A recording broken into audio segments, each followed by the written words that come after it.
Okay.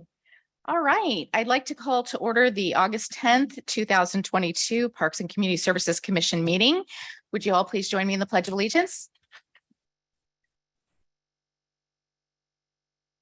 Ready, begin. I pledge allegiance to the flag of the United States of America and to the republic for which it stands, one nation under God, indivisible, with liberty and justice for all. Okay, great. Commission Secretary, can we please have roll call? Present. Present.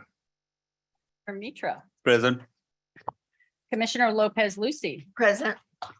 Commissioner Ellicott Pesic. Present. Vice Chair Dorlick. Present. Chair Keniston Lee. Here. Thank you.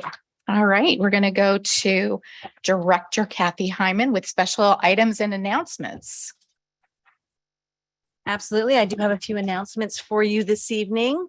So I did want to make sure, and you may hear about this later in the meeting, but the Doherty Station Community Center renovation project, the bids came in a little high. So they are going to be canceling that bid and re-releasing it. So although our original construction timeline had starting in August, it's now going to get pushed back further into the winter. And I'll let you know next meeting what that all is going to look like, just so you're aware.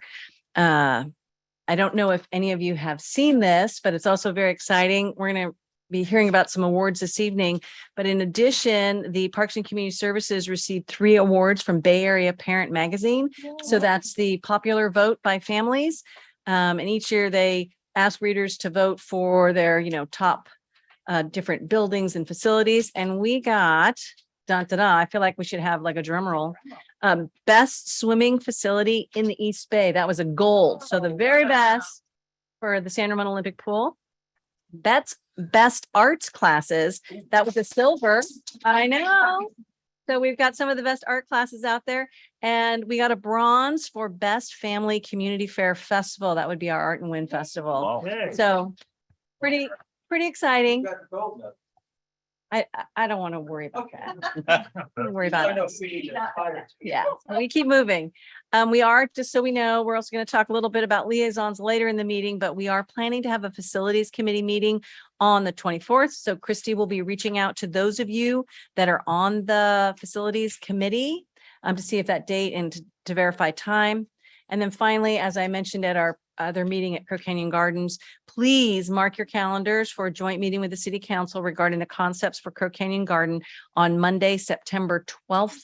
The time is TBD. I think it's going to be 6, but I can't swear to that. So I will confirm that for everybody. A few other upcoming events to mark your calendars for, because we've got a lot going on. We've had a busy summer, and now we are a little teeny tiny pause for just a few days, and then we kind of kick off into a whole bunch of programming again. So just a few of them to mention. September 10th, the Senior Foundation has Hot Diggity Bingo. Also on September 10th, it's not our department, but I think it's pertinent. Street Smarts is doing their Community Bike Festival. On September 11th, kind of exciting, I think, the Community Chorus is doing a concert outside in the amphitheater for the September 11th. On September 22nd, the Senior Center has their Live Well Resource Fair. That was really popular last year. You don't want to miss the Library Foundation mega book sale that same weekend, September 22nd to the 24th. And I know that Commissioner Lopez Lucy will mention this, but on October 1st, the Historic Foundation is having their Oktoberfest. There are many others, but that's just a few to kind of get you started. That's it. Wow, I can't believe we're talking about Oktoberfest already. That's amazing.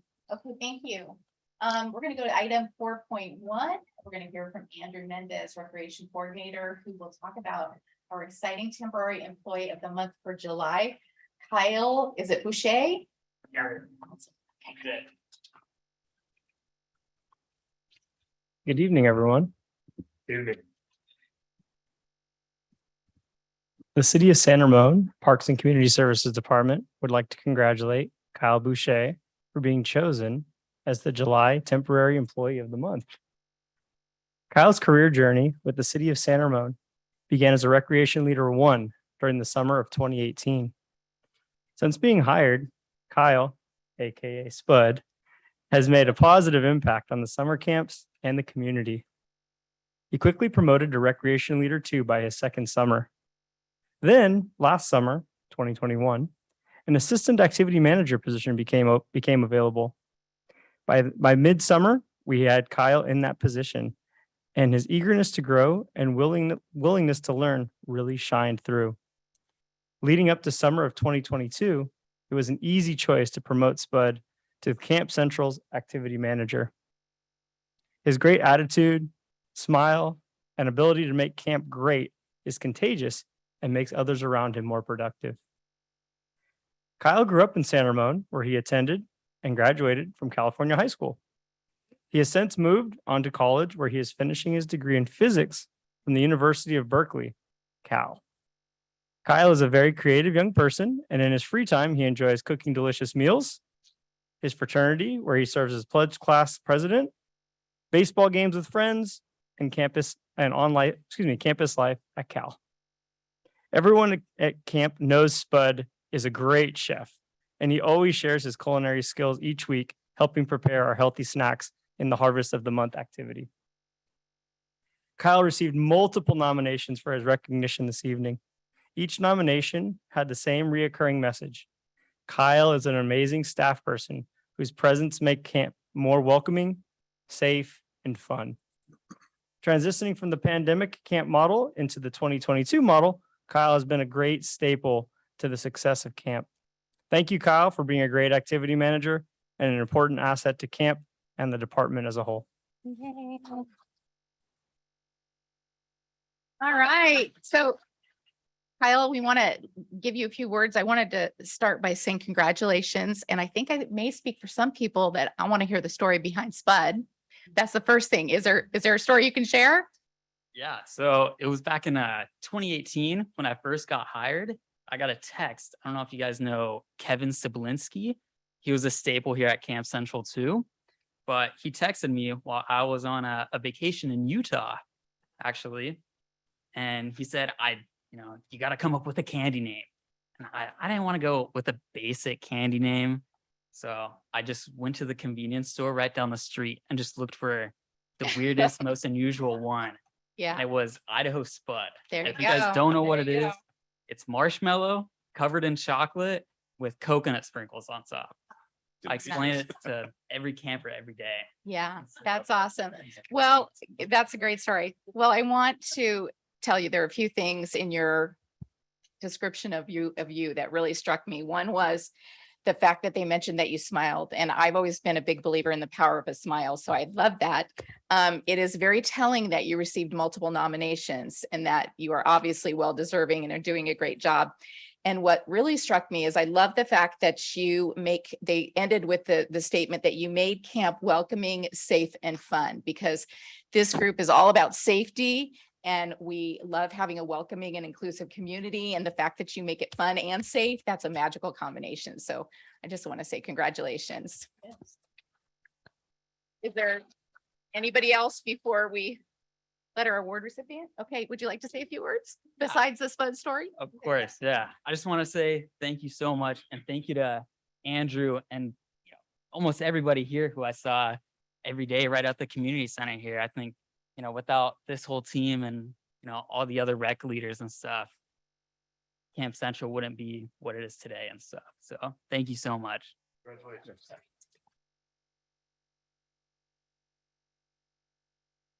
Thank you. Sure.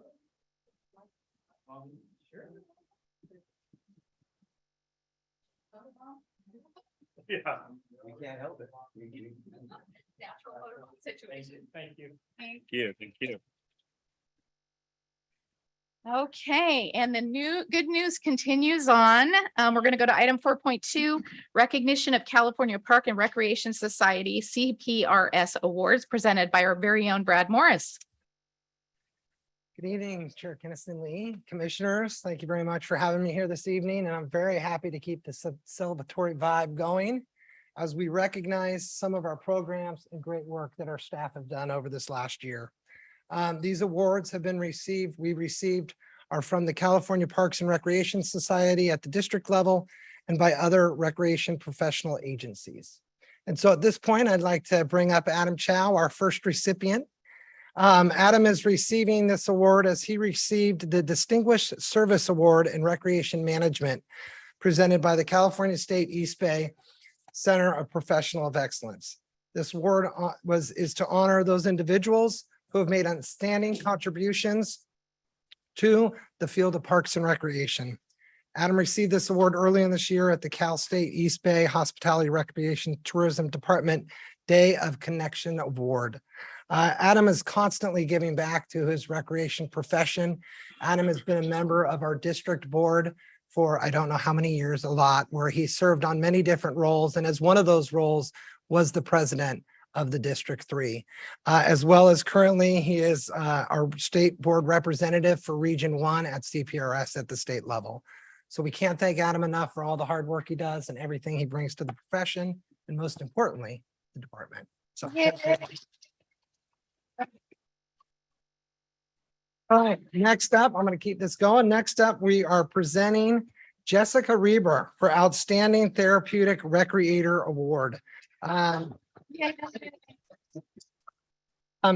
Jessica received the Outstanding Therapeutic Recreator Award at the California CPRS Society's Recreation Therapy section. This award was established to recognize outstanding professionals that relate to the recreation therapy field.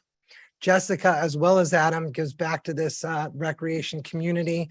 She's been serving on the district board for over 11 years and currently is serving as the section rep for recreation therapy. So we want to thank Jessica for all of her hard work. Thank you. Jessica. Oh my gosh. And here's a little. An encore. Thank you. All right, next up, I'd like to present the Culture and the Community team. It's comprised of Erica Valentine, who can't be here this evening, but hopefully she's watching from home, and Adam Chow and Jessica. This award was for the Outstanding Recreation Program, and this was given through the CPRS District 3. This award recognizes the top recreation program and/or event that best exemplifies the spirits of Parks Make Life Better in District 3. The recreation program or special event is expected.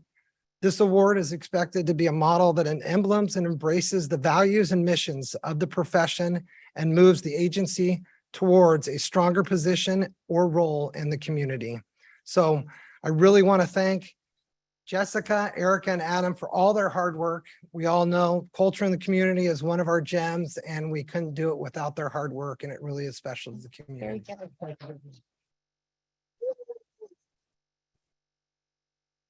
And last but not least is one of our favorite special events, the Scarecrow Scavenger Hunt. Yes. So I would like to recognize Ree Thomas, Travis Russey, Amanda Tugwell, and their fearful leader, Kathy Schiller, as being recognized for outstanding COVID-related programming through the California Parks and Recreation Society District 3. This award recognizes agencies and programs that demonstrated exemplary programming related or as in result to COVID-19, the shelter in place, or county health orders. Programs could be in areas of new or updating programs. Events are results of COVID-19. And as we all know, this program did just that. Came in during COVID and has not left because it's so amazing. So at this time, I would like to recognize the Scarecrow Scavenger Hunt team for outstanding COVID program. So if I can have all of our award winners come up for one last round of applause. Yes. Thank them for all their hard work. Thank you very much. Very good. And do we get a picture? Oh, yeah, definitely. Yeah, over here. Sorry. 1, 2, 3. Right, there you go. 1, Oh, 2. Hang on, I get that. oh, no, I don't want to. All right. Sorry. 1, 2, 3. Nice. Okay, guys, hang tight. I mean, you can sit down, but hang tight. I'm gonna first ask. Oh. Okay. Oh, we might need to smile for this one. Yeah. Do we poke our heads between people? Yeah, I was gonna say, we could take one with the commission too, if you'd like to be in the picture with Yeah, them. you guys are, oh, we're good, okay. Okay, Commissioner Secretary, do we have any public comment on any of item 4? Okay, all right, then I'd like to open it up for any comments from my fellow commissioners. Keniston Lee, we do now have a public comment. All right, let's go to our public comment, please. Are we on? Caller, go ahead. Can you hear me? Oh, cool. Hi, my name is Amisha. My family's been a resident of the Windermere community for the past 14 years, and we've been dog owners since the past 2.5 years. And I say that because I look at my neighborhood and city differently now that I'm a dog owner. I have all. Caller, Can The you? comment is for this specific item of awards being awarded. Oh, okay. We are about to go into a non-agenda item public comment. So can you hold tight and I'll call upon you again? Perfect. Yeah. Okay, do we have any public comment regarding this item? All awards? If the awards- No. Yes. Okay, then we'll go to our commissioner comments. I'm going to start with to Carol Lopez Lucy, actually. Okay.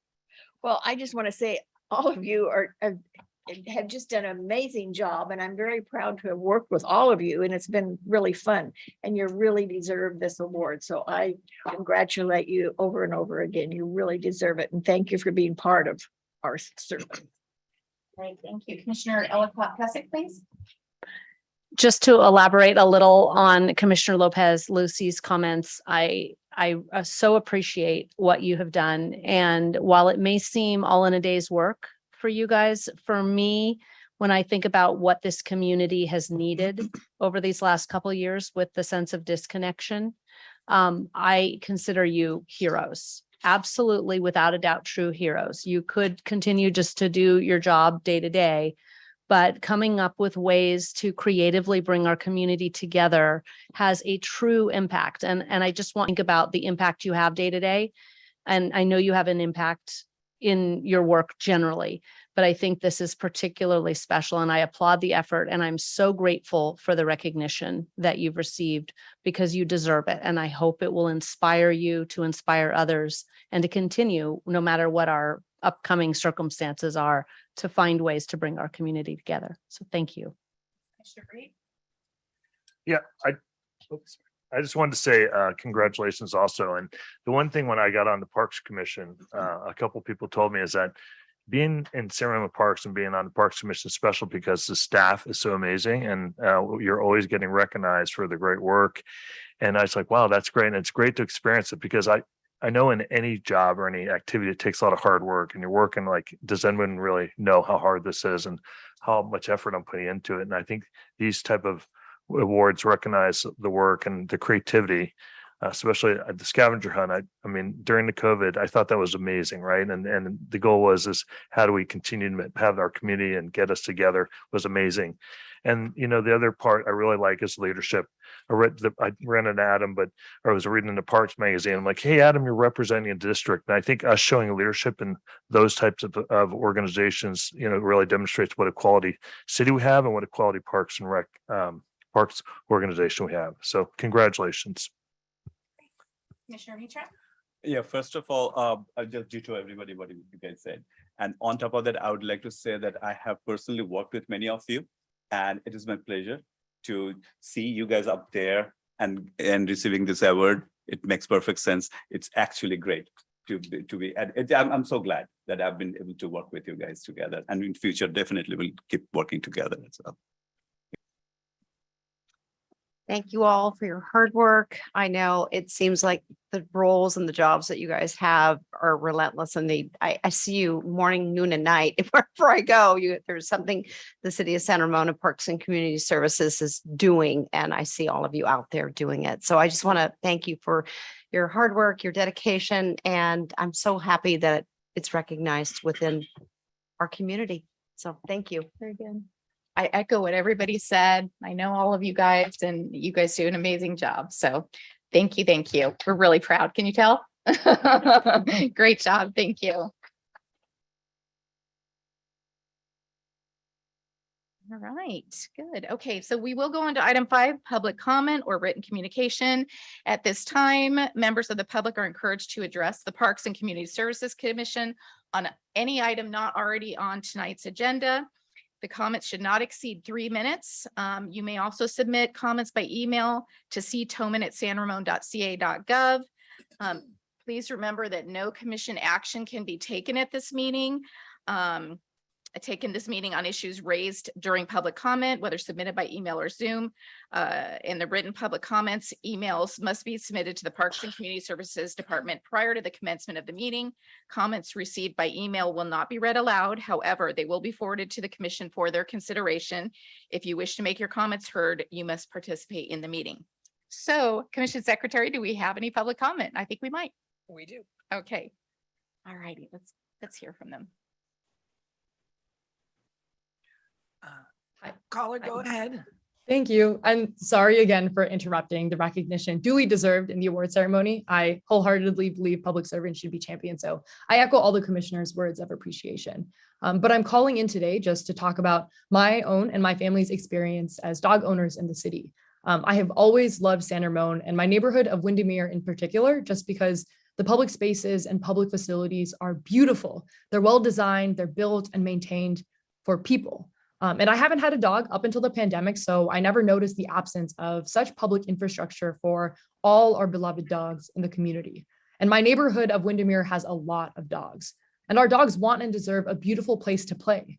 I know this isn't on the agenda tonight, but I and many families in my neighborhood believe our local spot of Ramona Park is the perfect such place for our dogs. And so I ask that we at least consider to allow a portion of Ramona Park to be used as a dog park. One, because the dog parks around us really aren't viable options. And secondly, because Ramona Park is. And the program manager had previously mentioned over email about 2 dog parks nearby, one by Stone Leaf and the other by Tassajara. But for residents of Windermere, it's a little unreasonable to force us to go all the way to Stone Leaf because it's just not walkable. And so Tassajara becomes the only realistic option. But anyone who's even just looked at the Tassajara dog park knows what a poor option it really is for our dogs that deserve so much better. There's no grass in the park, it is dusty, and there's very little shade coverage. And the program manager had mentioned that the city was planning to renovate existing dog parks, but the only plan based on the documented capital improvement funding allocation are for the Stone Leaf Park. And even if Tassajara were to be somehow renovated tomorrow, it still wouldn't really be able to address the issue of space.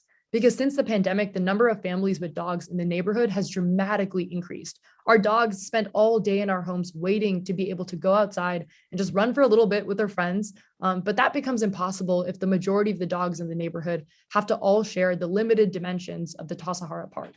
Our dogs, who are integral parts of our families, deserve better, especially when options like Ramona Park exist. And I understand how important it is to keep parks for kids too. Believe me, I played in Ramona Park every day of every summer from the age of 8 to 14 years old. And so I saw firsthand how many of the kids who used to play in the park have also aged out of such play. And many of the families in the neighborhood have thus since become dog owners. So it makes sense for the park's function to evolve as the demographics of its residents also changes. I've been playing at this park for a long time and have seen its uses evolve. And that evolution isn't something to try and resist, but to adapt to. I urge the commission to allow public space to be used as the public sees fit, even when that changes from their original intention. And the park is also large. The gazebo essentially splits it into 2 halves. And when there are kids, they overwhelmingly stay around the play structure rather than the large field, perfect for our dogs. Wrap up, okay? Yeah, that's it basically. Thank you though. All right, thank you. Okay. It looks like we have a color card. Taiwan, would you like to make a comment? Yes, so Taiwan's the country. The reason why I have to be here today is because your agenda for this particular regular meeting was not sent via San Ramon, first of all, and then it was not properly posted on the website. If you go on the website, you actually cannot see this meeting at all. And if the public wants, the public has to go through different hurdles to find it hidden in a little committee, like really unusual place, which is not where the public would usually find that. And today, has a very important item that I wonder if that's why you're trying to hide this agenda from the public. You know, a lot of our participants are on Zoom and they cannot really have visuals.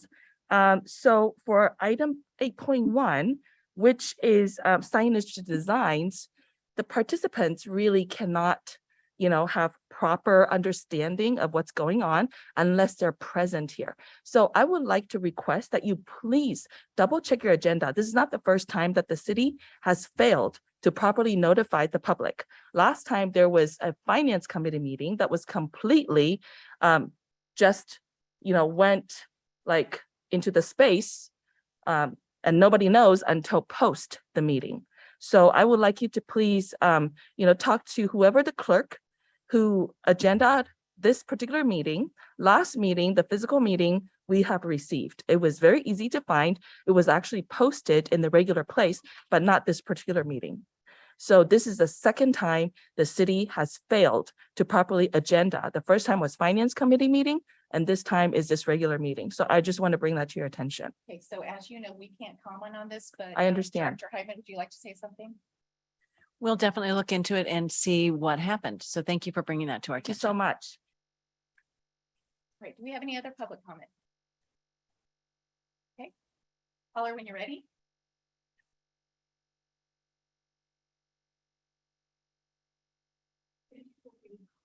Hi, can you hear me? Yes, my name is Anil. I wanted to speak about the same comment that previous caller brought up about the dog parks.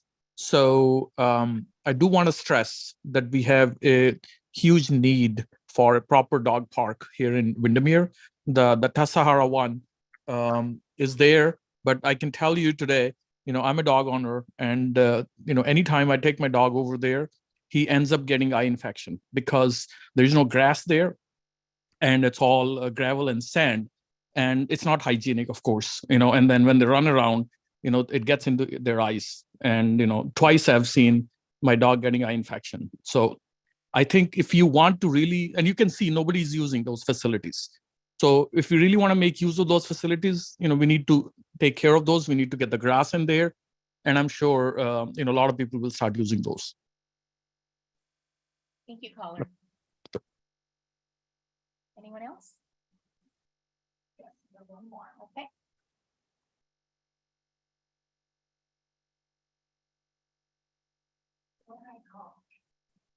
Go ahead, caller. Nope, they removed. No, that was it. That was it? Okay, all righty. Then I will close public comment. We're gonna go to item 6, item 6.1, approval of the Parks and Community Services Commission regular meeting for July 13th. Moving forward, my process will assume that everybody has reviewed the minutes since they've been provided in advance, unless you tell me otherwise. And we will go straight to entertaining a motion. So moved. Second. Oh, Gotta do Commissioner this Breed next. beat you to it on the iPad. Okay, I have a mover, Okay. Commissioner Breed. And I need a second. Okay. Second by Commissioner Mitra. Okay, and then we will take a vote.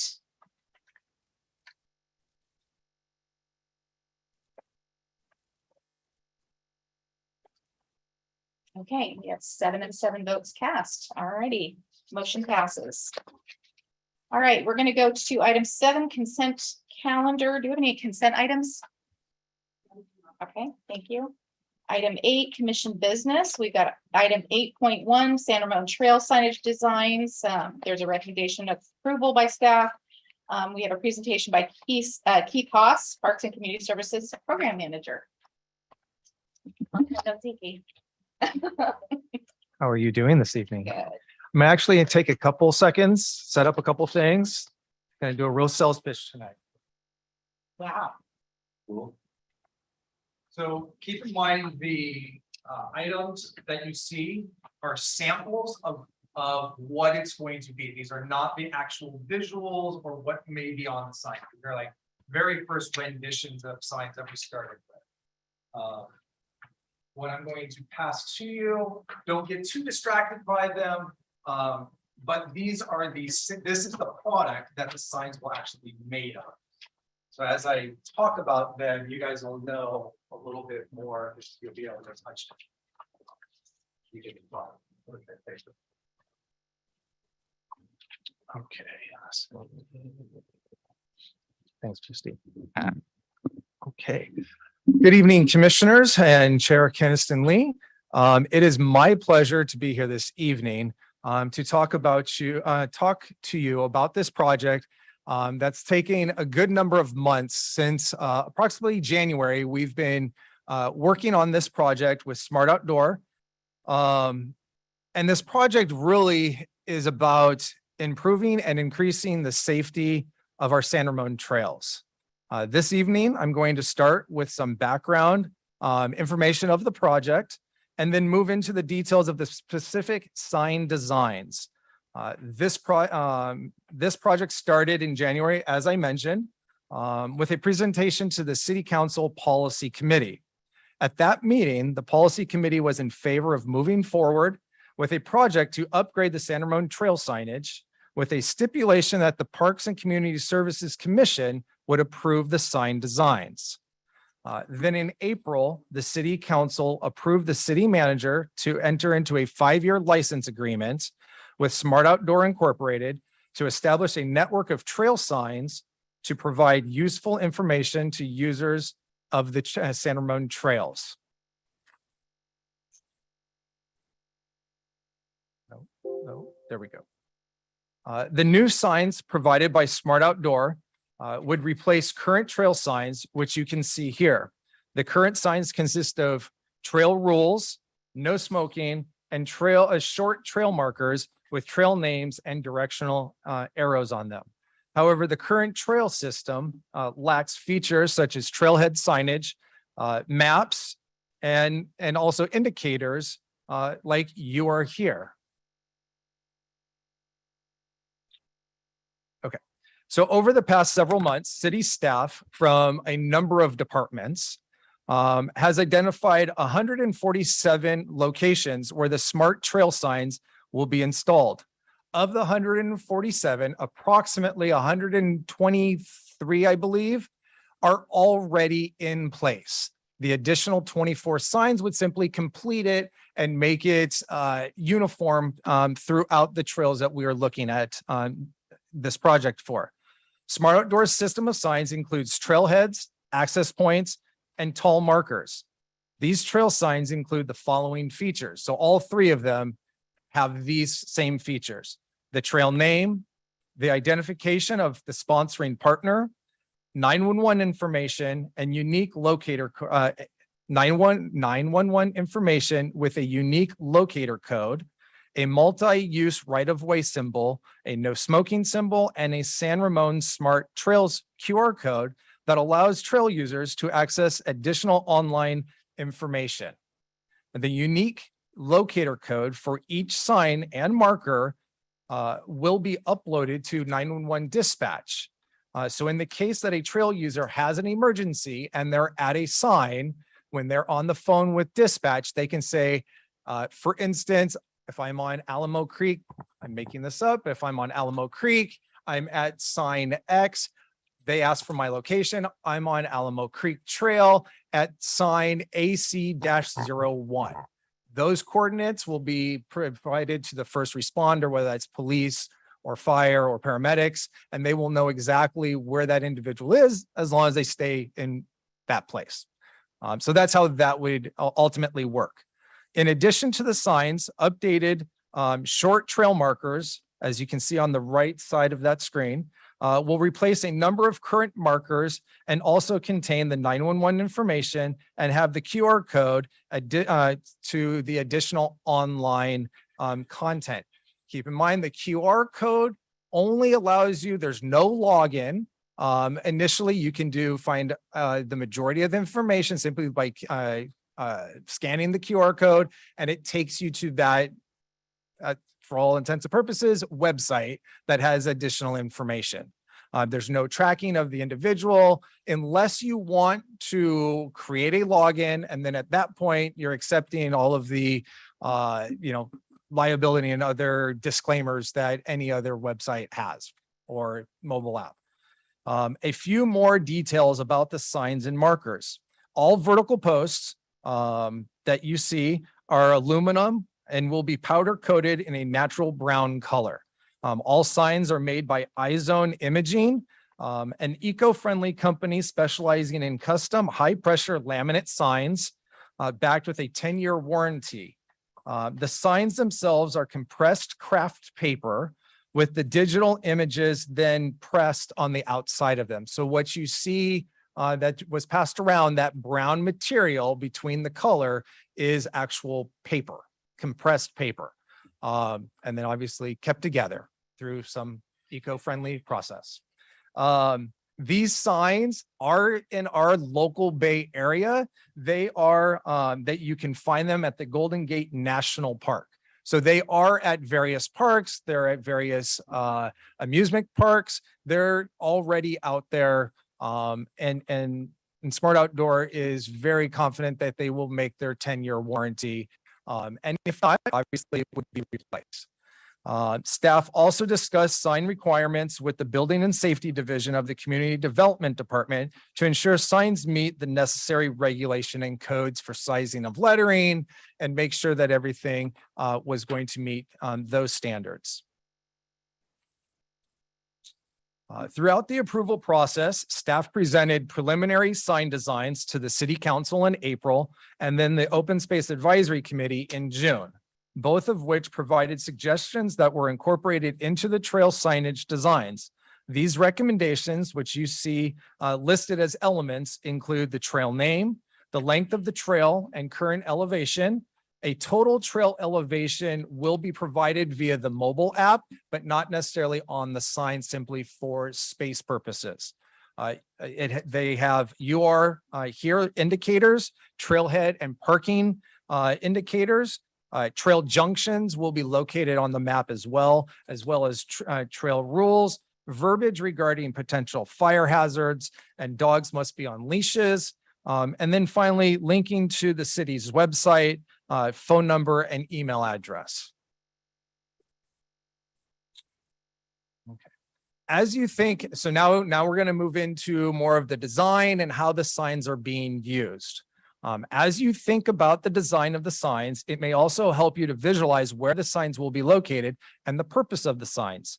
There will be 9 trailheads located throughout the San Ramon Trail system at the start or end of a trail with a designated or adjoining parking lot, such as in this case on your screen, Tassajara Ridge Trail, the start or end of it, at the staging area. So that would be a trailhead sign. And the trailhead signs include the most information, as well as a map of the entire trail system that shows all of the city, as well as a portion of surrounding agencies and potential connecting trails that individuals would be interested in. The purpose of these signs is to serve as a gateway to our trail system, to encourage users to take a moment to pause, orientate themselves to the trail system, explore possible trail routes. So they're standing there figuring out which trails they're going to connect themselves for their hike that day, and then provide useful information to aid trail users to have a quality experience while on the trails. This is a similar feature as to what you may find at East Bay Regional Parks, California State Parks, or where I was just a couple weeks ago in Placer County around Lake Tahoe. As stated in the staff report, there are 2 options for the trailhead sign, and both can be seen side by side in attachment D on packet page 15. And the next couple slides will actually show them as well, and we can talk about them. Option A, as seen on the screen, the real difference between option A and option B is the size of the global trail map, and global meaning the entire trail system map in the upper portion of the sign. So this is option A that you see. Option B, it's actually a very subtle difference. The global map of the trail system has been slightly, you can see it cut off on the left-hand side, which is the west side hills. And in that green area, we have relocated the no smoking and the multi-use trail symbols up there. Obviously, spacing can be moved around if we like this option. But I should mention that on option B, if a trailhead is then added to the preserve area where we know future trails are going, potentially will connect to Los Trompes, we may actually want to add that portion of the trail back in. So just something to think about there. Both versions of the trailhead sign, the sign itself inside the posts, are 30 inches wide by 45 inches in length, and include these additional features: the length of the trail, the current elevation of the trail, and overall trail map, a zoomed in trail map, which you can see below it, so that you have your global trail map, so you can see where you are within the city, where you are within the trail system. And then you have a zoomed in map of the trail that you are actually starting on. And so on that map, you'll have directional markers or other access points along the way. You'll have other trails that junction with or join that trail or cross that trail. So you can see kind of where you are and get your bearings on that more zoomed in map. Let's see, where am I? City contact information is obviously on the trailhead signs, as well as trail rules. And then also we thought it was important to put information or a QR code that will link back to the city website, so that we can, if they're not already, can join our social media pages, so that they can, post stuff and tag us in them. So we thought that that was a good way to help engage with the public.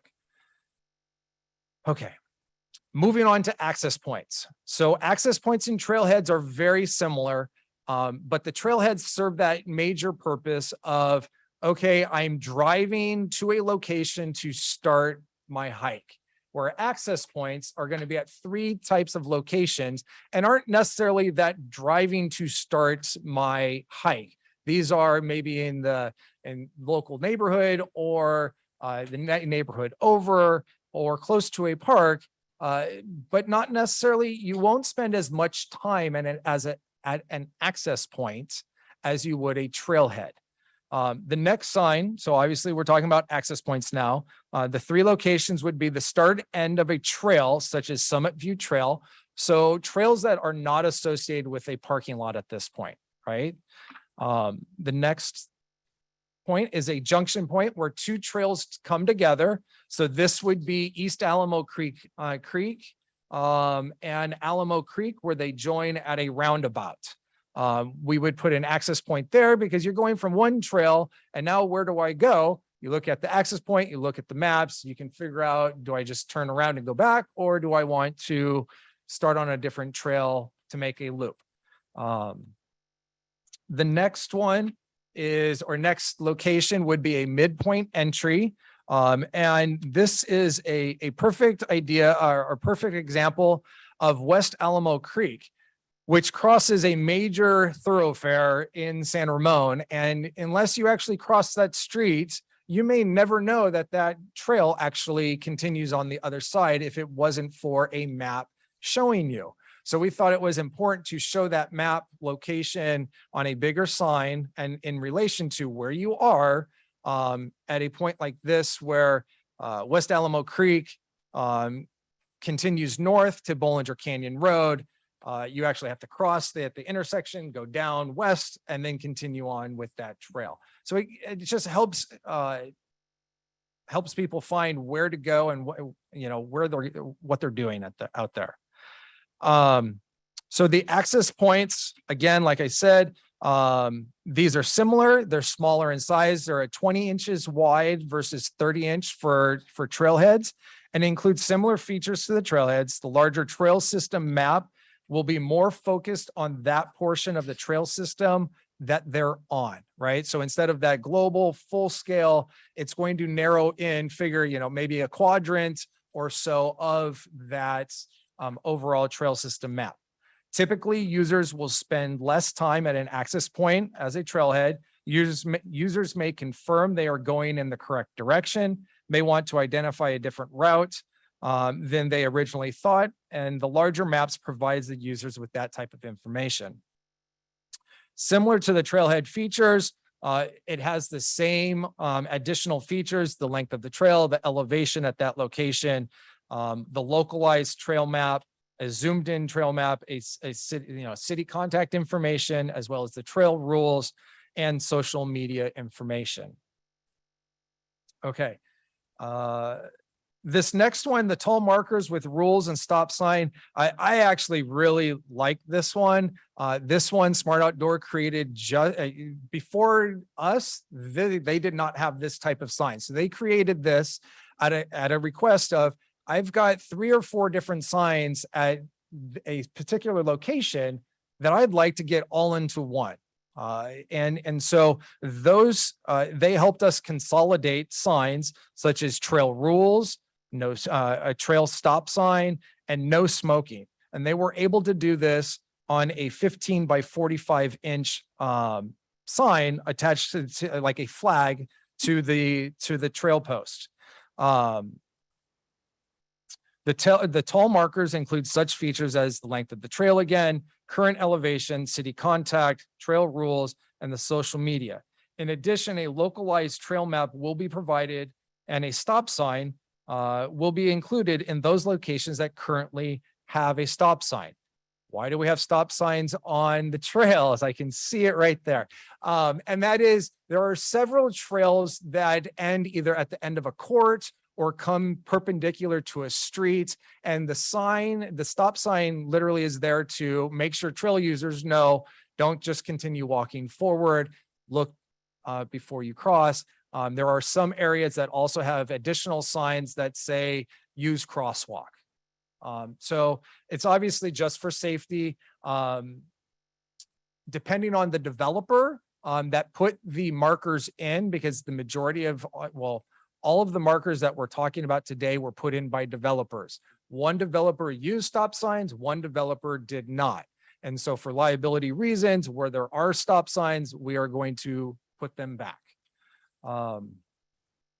If a stop sign is needed, then the map will be placed on both, or if a stop sign is not needed, then we would put that sign, the map on both sides of that sign. So then they can see it from both sides. Okay, sorry if that was a bit confusing.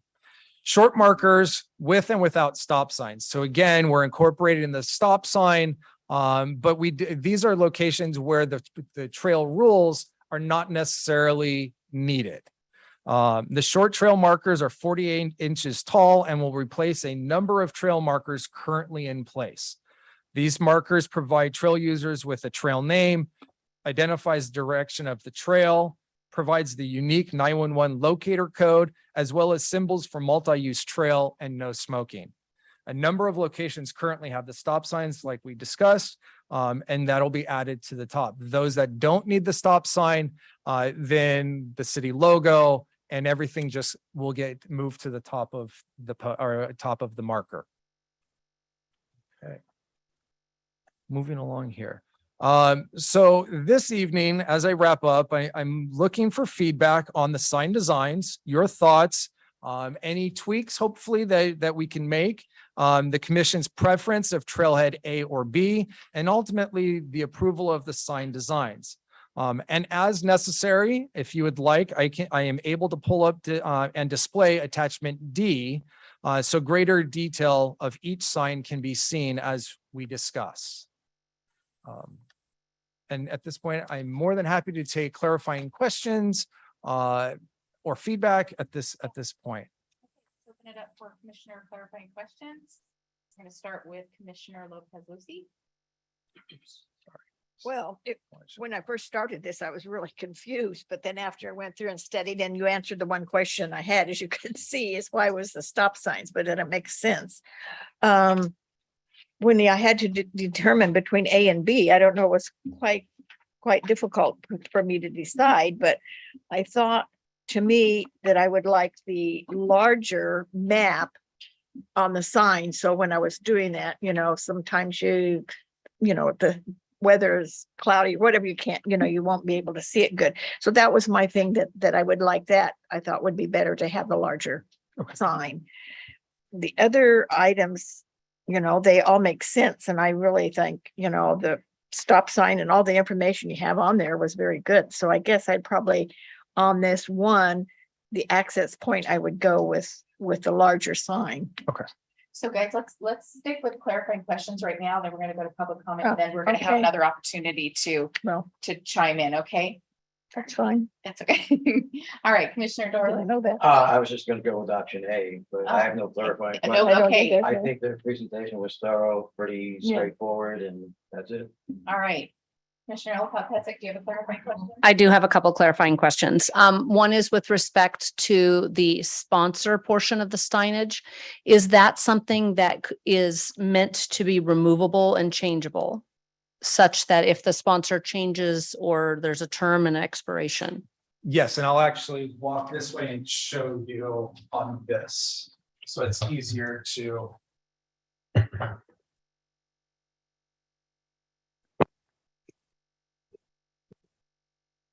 So question was, can the sponsor logo be removed? And yes, it can. So the sponsor here is basically a laminate sticker that goes on. If it gets damaged or anything, it can be replaced. At the end of the sponsorship cycle, this comes off and the continuation of this picture or something would be underneath it. So it's already ready to go with no sponsor. If the sponsor changes, this one comes off and a different one would go up. Fantastic. So we then can wait if we don't have a sponsor, we can always add one. The second is on the stop signs, which I really very much appreciate. One clarifying question would be, would there be intent to make clear that that stop sign is meant to indicate cross traffic or traffic versus sometimes people informally use stop signs to just stop, read, look. But I think, is it clear when we use the stop signs that it is about traffic? Good question. Okay. I mean, I've been out there. If you're asking, are we, if the stop sign, if the user knows that it's about cars versus people or just any type of cross traffic. I guess what I'm pointing to is in some cases, like, for example, at the Iron Horse Trail where it hits Norris Canyon, it's pretty darn obvious if there's a stop sign there, it's reminding you, hey, traffic. But what you mentioned was in some neighborhoods, it may not be clear as you exit the trail that there may be cross traffic of a sort. And so my question is, in those less obvious areas, because again, sometimes people informally use stop signs as a stop, read, blah, blah, blah. So that was a thought. Okay. So yes, the placement of the stop signs are very much like a street stop sign. Okay. They are all at intersections. So there isn't one, you're continuing in the straight line. No. Okay, excellent. Sorry. I apologize. No, that makes perfect sense. And then a third question, a third clarifying question. Would there be, I know that generally the trails, I believe, are dawn to dusk. Is there a contemplation of, given that changes through the year, having lighting on any of the signs, in which case maybe it's, solar? Is that something that we should potentially contemplate? I'm not suggesting it, or I'm not suggesting that it be on all signs, but is that part of any amount of thinking that maybe there should be some lighting option now or in the future? Not up until this point. So we can definitely take a look at it and have discussions. We can look into it. Thank you. Mr. Mitra? Hi, Kate, great presentation. Thank you for clarifying a lot of things. So a couple of clarifying questions. You said the first one when I was reading that. So you said you got identified 147 locations that needed to be worked on. Out of that, 123 location are in place. What does that mean, in place? So is it based on what we are proposing right now? It's already there. So the developers put the trails in and they put all the signs in.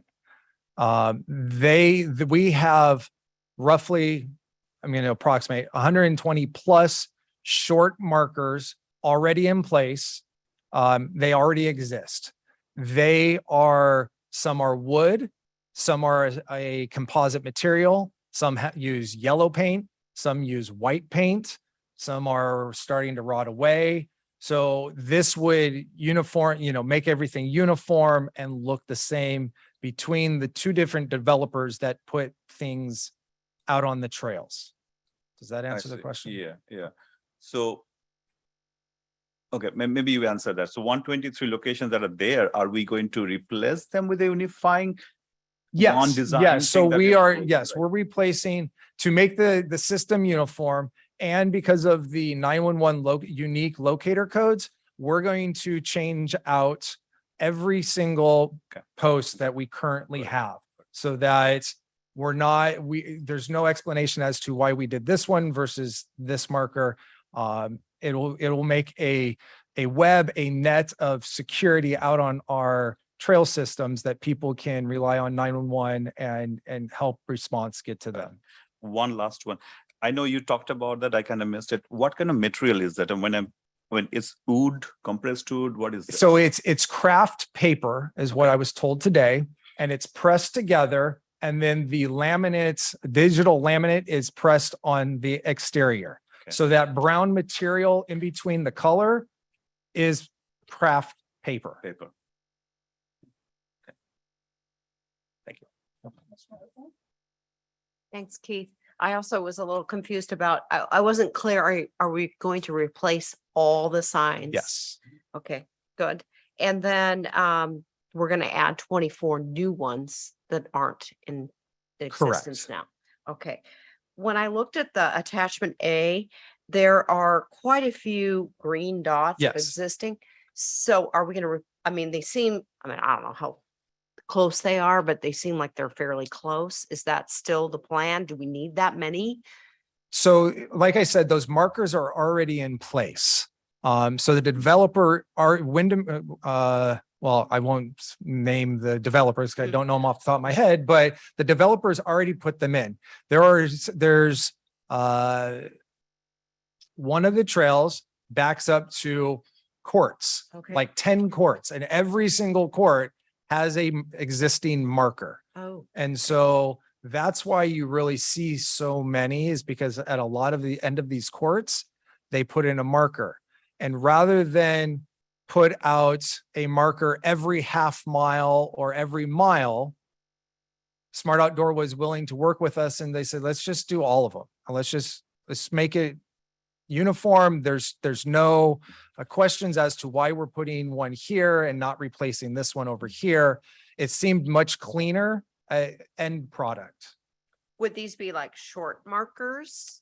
Yeah, Or- so I can actually, You know what so, I'm talking about? There's a whole line of them here. that right, must be those the are all course. short markers that you see. All right. So I can run through the numbers. The trailheads, obviously, I mentioned that I made a big deal. There's 9 of those parking lot trailheads. The access points where we have the rules are incorporated in that tall marker. We have 45 of those locations, and some of those those are your entry points, first time access if you're not coming from like a court. Anything that is street, like court related, those are all short markers in which we are simply doing a 1-for-1. Okay. Okay. And really everything out in the open space on the ridges, we're using a sleeve. So we're using the existing post, sliding the sleeve over and bolting that to the existing post to minimize the amount of work and digging that we actually have to do in the open space and disturbing the open space. Great, great. Another question I had was about graffiti. Yes. Do they have any studies on this material and how to remove it? And So it can all be removed with organic solvents. And if we can't get it off, then Smart Outdoor will replace it. okay, those were my questions. Commissioner Bree? Thank you, Chair Kennison Lee. Keith, my questions are as follows, and thanks for the presentation. So the first one deals with cost to the city, right? And from standpoint, once these signs are installed, does the city incur any cost from maintenance, cleaning up the vandalism? Who owns that? And will there be any cost for the city? Okay, so as I mentioned, it is a 5-year license agreement with Smart Outdoor, that this whole project is sponsorship funded. Meaning Smart Outdoor is working to secure sponsors, either one large one or smaller ones, to fund the entire project. The city does not put out a dime except for staff costs, meaning our time to prep all the information,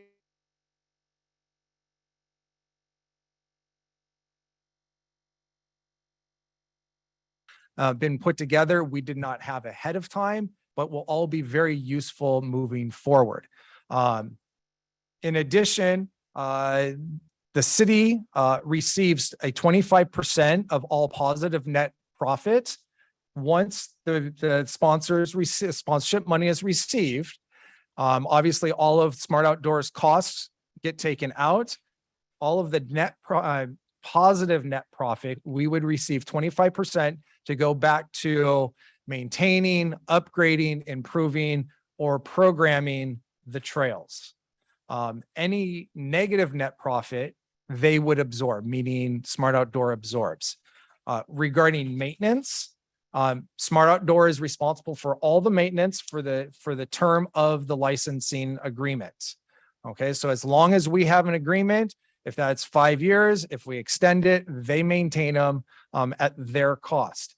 Our public services within the license agreement has agreed that if they elect to help out with some of that maintenance, such as the graffiti, then we can bill that time to Smart Outdoor on a set routine basis, whether that's monthly or quarterly, and then they will reimburse us at that set rate. Cool. That's super helpful. Oops, is that me? No, Oh, I don't know if I had time for my questions. Too many questions. You're done. You're done. So, wow, we got one out. I guess that's it, Keith. Hey, sorry, Chair. The other question I have is, and that was helpful from a customer standpoint. And I'm assuming Smart Outdoor checks the signs, or does the city own that too? They will do routine, but we are the ones out on the trails every day, weekly basis. Yep. So if we find something, we'll let them know. Obviously, there's information that they can go on and submit if vandalism has occurred, and then we will take it from there. But the city wanted to be the ones to receive any type of vandalism information, and then we would correspond with Smart Outdoor. The next question deals with parking in neighborhoods. Do the signs make sure that we tell where we have trailhead signs, that it's in the neighborhood, or do we call out please park appropriately or park in the parking lot? Is there directions so we make sure the traffic isn't people aren't parking on the streets? As of right now, there is no rule or statement about how to park within a residential area, but the parking lots as well as trailheads are identified on the map. Okay. And then smoking and vaping are the same thing, correct? In my mind, yes, Okay, smoking mine is too. smoking. I just want to make sure. And then the last one, for people that have to wear glasses, like me, the font on the sign, is there like a standard font that signs go across like the US or cities and stuff? Yeah, Just so curious. that was working with the Building and Safety Division. Yeah. Based on the 40 to 70 inches up in the air that the information is going to be, lettering is approximate, again, this is off of memory, 5/8 of an inch tall. Okay. Is required, and that's why we have reworked the rules to be. Okay. Thank you so much. I appreciate it. You done? I guess I am. All right, Commissioner Osel has another question. Yeah. All right, Commissioner Osel has another question. Yeah, one last question. So I know you're asking us to choose between A or B.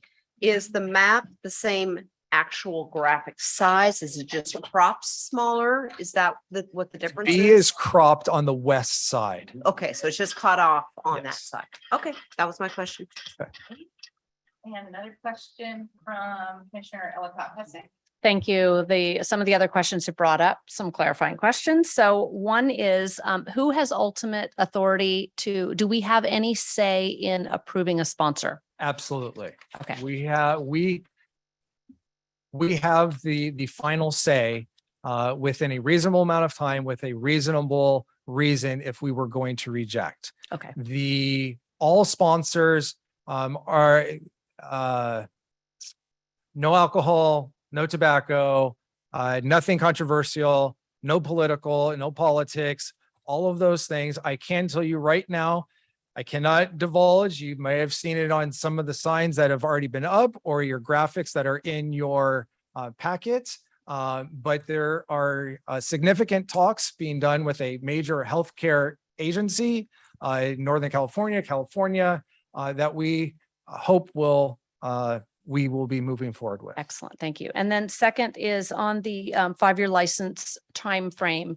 Should for whatever reason we decide not to renew the license, or for example, the company not to be in business or something along those lines, what happens to that signage? At the end of the agreement, right, end of the term, or even if it ends early on either side, the signs become City of San Ramon property.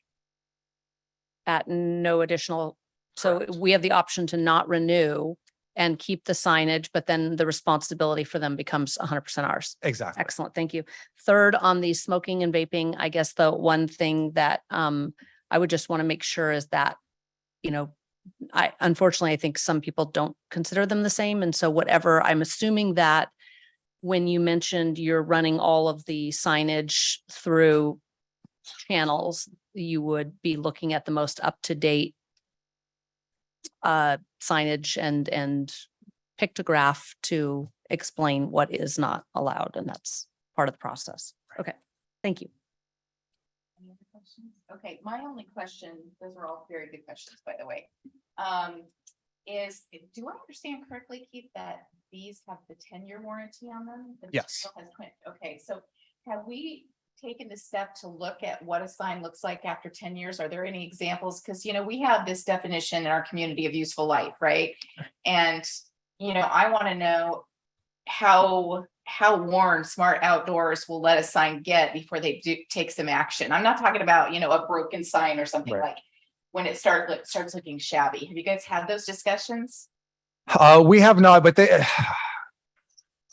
knowing the president of the company, that if his response to this question would probably be along the lines of, if it doesn't look good, we're going to replace it, because their reputation is also on the line too. Because to be perfectly honest, they're going to the NRPA conference next month in Arizona, and they're going to be using some of the signs we talked about tonight to show what they can offer other communities. And obviously they want any of their clients to be happy and, sell their product as well. We have some high standards here. We do. And they know it. They have seen what we do and the process we've gone through to make sure that these signs are just right. Okay, so we're going to go to public comment on this item. I have one written comment. We'll start with that, and then we'll see if we have any online comments. Okay. All right, Taiwan. Yes, Taiwan's a country here. I'm representing a group of DV GATS residents here. So I hope all of our questions can be answered. Before you start my timer, I would like to request I touch the signs that you have touched as well. And that shouldn't go into my speaker time. Would those be accessible? Yeah. Right there on yeah. Okay, but okay, thank you. Wasn't there a little piece? Yeah. This is. There's another one. It's right here. Ellen. It's kind of heavy, so careful. You're welcome. Thank you. Okay. All right. So this is what it will look like, right? That is a mock-up, yes. So these are our questions.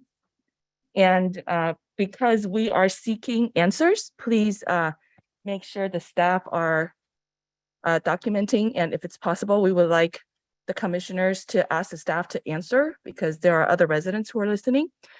First of all, is this sign interactive after the user scanned the code? Can the map on QR code see surrounding HOAs, people's faces? If it's interactive, can someone actually, zero it down to people's faces in real time? Can user match faces of residents with their addresses? What about their activities, what they're doing, if they're like in their pool, how detailed can people see the resolution on their QR code scan? Is it a Google map? What kind of data are going to be harvested through this smart signage, and who is harvesting it? Is it our city? Is it Smart Outdoor, or is it eventually the sponsors? And the next question is, if there should be a crime, will the city be able to identify user who scanned the QR code and find the criminal? That's a question that I was asked to ask, but I think I heard Mr. Haas said that it is optional for people to lock in. In that case, the residents would request the city that logging in must be compulsory because of what we just said, that we're concerned about our personal privacy. So if you're allowing people to be able to see our faces, down to extremely clear resolutions and our real-time activities, that is an invasion of our privacy. And I have three more questions and one comment. What's the distress response time for people who has a QR code? And what about those people who don't have a smartphone? Then in that case, if they are in distress, then they're screwed. Next question, is Kaiser Permanente a confirmed sponsor? Because their logo was actually appearing on the slide. And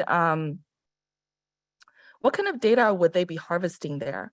Next question, will the junction require another lock-in for each QR code, or the user can possibly just scan one trail and then they are aware of how to get onto another trail, and then they choose not to scan their information? Then in that case, please allow me, I only have one comment left. This is for everyone. Thank you, I appreciate that. So the comment would be, users of QR codes that lead to real-time interactive map must enter their basic identification info to access the interactive map, because of the facial identification and addresses of the residents are at their disposal once they scan the QR code. And we request the DV-GAD residents are taxpayers. We pay additional taxes that most other residents don't pay in the city. We're asking the commissioners to please contemplate this project from our perspective of privacy. Please make sure you discuss that before you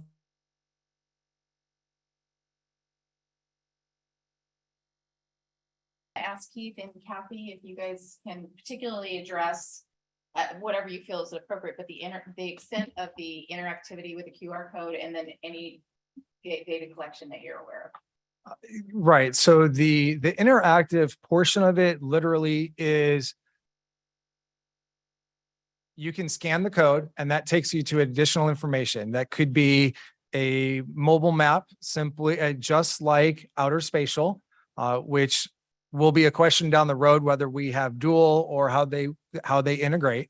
But it is not real time. Your GPS may be real time that you have to allow your phone to do, right? Then it will tell you wherever your phone goes. But there is no real lifetime GIS. There's no eye in the sky that's going to zoom down on you, who's doing what at that very moment. Now, just like in Google Maps, or Google Earth, it takes a picture, and whatever is at that location at that very point, that is the picture. Now, that is not what we are using. We are using GIS maps to power what is on our mobile app, or our city website, as well as the mobile app information right now. Okay. So without the live tracking, I think that then there's no real need for everybody to log in. There is no tracking of anybody's use. There may be identifying numbers somewhere as to the phone ID of what did it, but no names, numbers, and that is not anything that we want anything to do with. In distress response time, that's really PD and fire question. I believe it's relatively low in our area. Obviously, if it's out in the open space, it's going to take a little bit more time to get to them. If they don't have a smartphone, they can still call 911 and they can still verbally say, this is where I'm at. With regards to the question about, is Kaiser Permanente a confirmed sponsor? No, it's not. I think I'm sorry, I did not fully understand the last QR code question. Okay, I'm going to ask if there's additional public comment.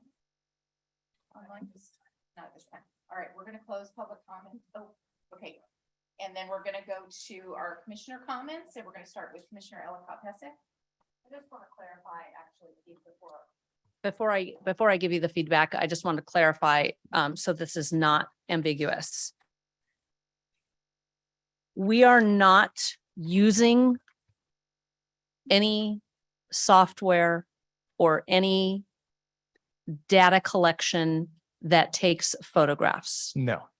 Okay, so when you mentioned Google as an example, you're just talking about the fact that Google Earth randomly does whatever that has nothing to do with what we're doing. Correct. Okay. Sorry for. No. I wanted to make sure it was crystal clear if that's the case. So there, and with respect to that, we are not tracking any personal data of any type. That is Other than there's a possibility, just like with anything, an IP address accessing. Okay. And so the only tracking we might do is you might be able to come back to us and say, we had 30, uses of it, correct. of the QR code, but nothing that provides information. Correct. And then to be clear, to the extent that data is being collected, is it being collected by the city or a contractor with the city? Contractor with the city. Okay. And is this a contractor we already use? Well, it would be Smart Outdoor because they're the ones powering the mobile app. Okay. And does the agreement with Smart Outdoor make clear what data they are allowed to collect and what they do with it? Great question. That's the attorney side of me. No, that's perfect. And I think that's, I think that is irrelevant. I don't think I can tell that the city has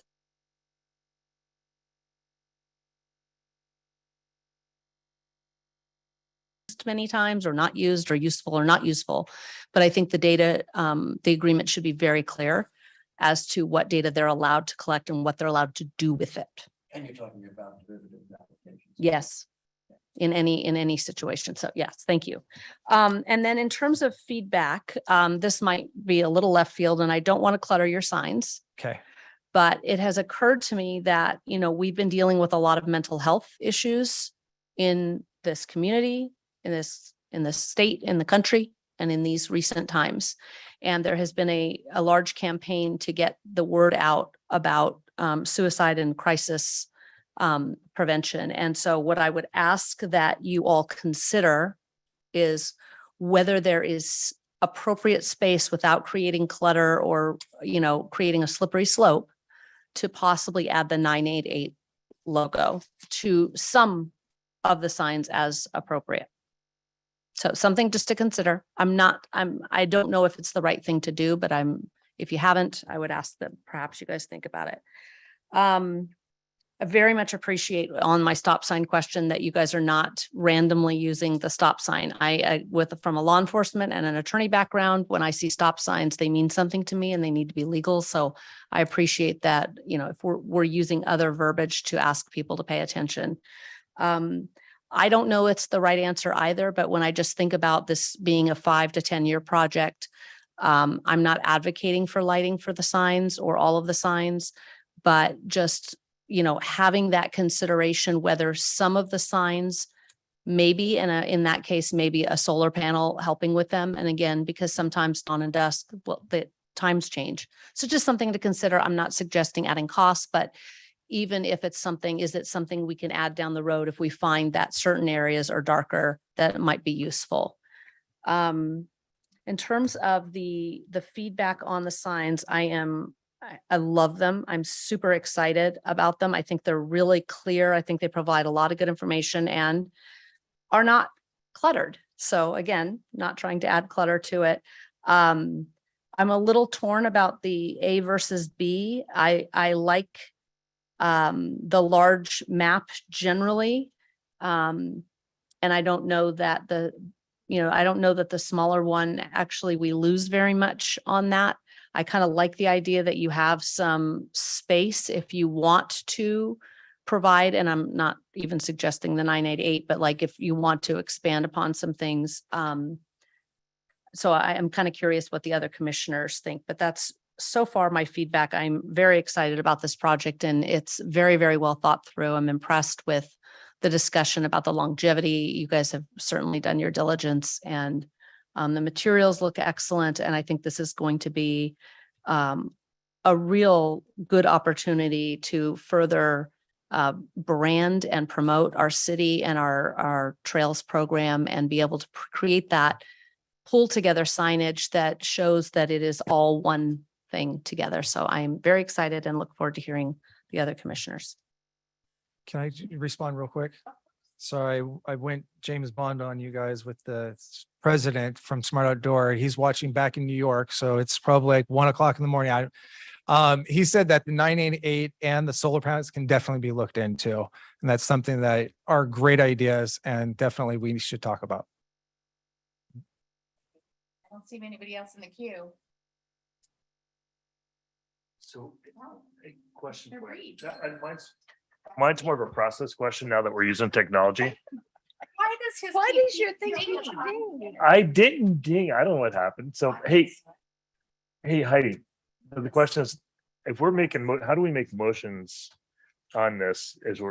When I invite the commission secretary to start the voting process, that's when we go, but we're gonna wrap up with the comments first. No, I get it, but part of the process, if we can make a motion anytime to, Yeah. we should be able I to make think it's a motion little anytime. bit restricted because we're using the iPads, Yeah. but I hear you. But Okay. if I let that Julia Oslin would like to say something first, then I would like to wrap up with a couple of comments. Okay, I actually like A better. I like the map bigger. And I know that the other icons are very important, but I do like the bigger map. So. And I that's my believe those feedback. icons are still on there. They're just, They're just down. below. Exactly. Yeah, Well, there's the area on the post. exactly. And they are exactly. on the post as well. Yeah. So that's my feedback. Okay. I like A. Thank you. Okay, so I wanted to say that I love the idea of consistent branding on our trails. I mean, that's really a big thing for me. I love that. I actually like the natural colors. I love the brown and the green. I mean, it looks nice. And so that for me is really good. I'm really intrigued by the 988 suggestion. I think because somebody's out, they're contemplating, they're out on the trail, it's a place where you want to give them that resource. So I'd like to have them take a stronger look at that. So that's good. The other thing, I'm totally for A. I think it's cleaner with a larger map. Personally, I do like the fact that Keith, you're thinking far enough ahead for the west side. Like, what if we need more space? I think that's really smart. That's why we have great staff. That's really good. And I think there was one other question. The thing at the top, for your safety and enjoyment, please observe, it sort of dangles for me. You know what I mean? But I haven't come up with a brilliant way to get around that. I understand that you're referencing multiple things. Look at the map, look at the rules, but it sort of hung out there. I don't know, but it kind of dangles. Is it, so that's not the first time I've heard it. Okay. Is it better just to remove it? Is it completely out of place? I mean, an argument that could be made that we've got a lot of content on here and that it wouldn't hurt to clean it, to make it cleaner. So anybody else want to weigh in? I took it off. Take it off. I'm not sure I would, because I think that it underscores what our priorities are, safety and enjoyment. It does dangle for me, but I think in a way, like when I was trying to figure out why is that they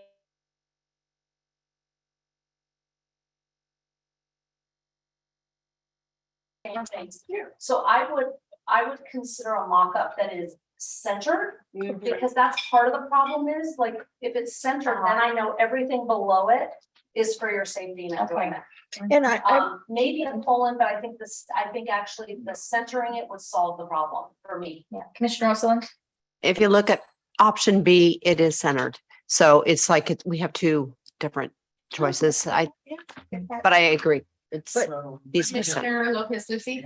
I'd put a comma for your safety and enjoyment, comma, please observe. Makes you pause.